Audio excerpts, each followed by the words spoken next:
Hello friends, welcome back to ಗೃಹಿಣಿಯ ಕಲಿಕೆ. Friends, ಇದನ್ನು ನಾನು ಉತ್ತರಾಣಿ ಗಿಡದ ಬಗ್ಗೆ ಕಂಪ್ಲೀಟಾಗಿ ಮಾಹಿತಿಯನ್ನು ಕೊಡ್ತೀನಿ. ಬನ್ನಿ ಹಾಗಾದರೆ ಉತ್ತರಾಣಿ ಗಿಡದಲ್ಲಿ ಏನೇನು ಔಷಧೀಯ ಗುಣ ಇದೆ ಅಂತ ತಿಳ್ಕೊಳ್ಳೋಣ.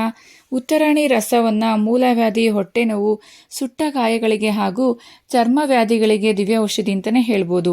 ಉತ್ತರಾಣಿ ಎಲೆ ರಸವನ್ನು ಮೊಸರಿಗೆ ಬೆರೆಸಿ ಸೇವಿಸಿದರೆ ತಕ್ಷಣ ಸಹ ಬೇದಿ ನಿಲ್ಲುತ್ತೆ. ಉತ್ತರಾಣಿ ಬೇರನ್ನು ಕುಟ್ಟಿ ರಸ ತೆಗೆದು ನೀರಿನಲ್ಲಿ ಕುದಿಸಿ ಕುಡಿದರೆ ನಿದ್ರಾಹೀನತೆ ಸಮಸ್ಯೆ ಸಹ ದೂರ ಆಗುತ್ತೆ.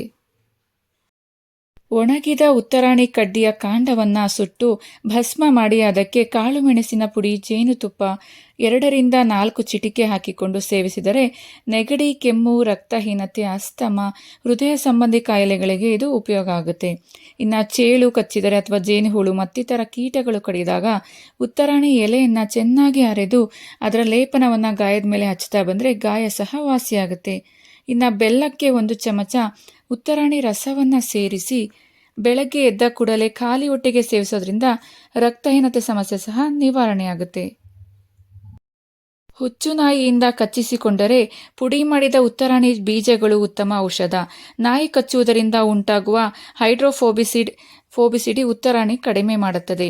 ಇನ್ನು ಉತ್ತರಾಣಿ ರಸವು ಕಫ, ದೇಹ ಉಬ್ಬುವುದು, ನೋವು, ತುರಿಕೆ ಮತ್ತು ಕುಷ್ಠರೋಗವನ್ನು ತಡೆಯುತ್ತೆ. ಉತ್ತರಾಣಿ ಬೇರನ್ನು ಪುಡಿ ಮಾಡಿ ಸೇವಿಸೋದ್ರಿಂದ ಅಜೀರ್ಣ ಸಮಸ್ಯೆ ಸಹ ದೂರ ಆಗುತ್ತೆ. ಫೈಬ್ರಾಯ್ಡ್ ಮತ್ತು ಇತರ ಗ್ರಂಥಿಗಳ ಬೆಳವಣಿಗೆಯಿಂದ ಬಳಲುತ್ತಿರುವ ಮಹಿಳೆಯರು ಉತ್ತರಾಣಿ ಬಳಕೆಯಿಂದ ಪ್ರಯೋಜನವನ್ನು ಪಡ್ಕೋಬೋದು. ಫೈಬ್ರಾಯ್ಡ್ ನೋಡಿ ಫ್ರೆಂಡ್ಸ್, ಇವಾಗ ಸಾಮಾನ್ಯವಾಗಿದೆ ಇದು ಕಾಯಿಲೆ ಅಂತಲೇ ಹೇಳ್ಬೋದು. ಗರ್ಭಕೋಶದಲ್ಲಿ ಫೈಬ್ರಾಯ್ಡ್ ಬೆಳೆದ್ರೆ ಅದು ತುಂಬಾ ಪ್ರಾಬ್ಲಮ್ ಆಗ್ತಾ ಇರುತ್ತೆ. ಬ್ಲೀಡಿಂಗ್ ಜಾಸ್ತಿ ಆಗ್ತಿರುತ್ತೆ ಪೀರಿಯಡ್ಸ್ನಲ್ಲಿ. ಅಂಥವರು ಉತ್ತರಾಣಿಯನ್ನು ಬಳಸ್ತಾ ಬಂದರೆ ಫೈಬ್ರಾಯ್ಡ್ ಸಹ ದೂರ ಮಾಡ್ಕೋಬೋದು.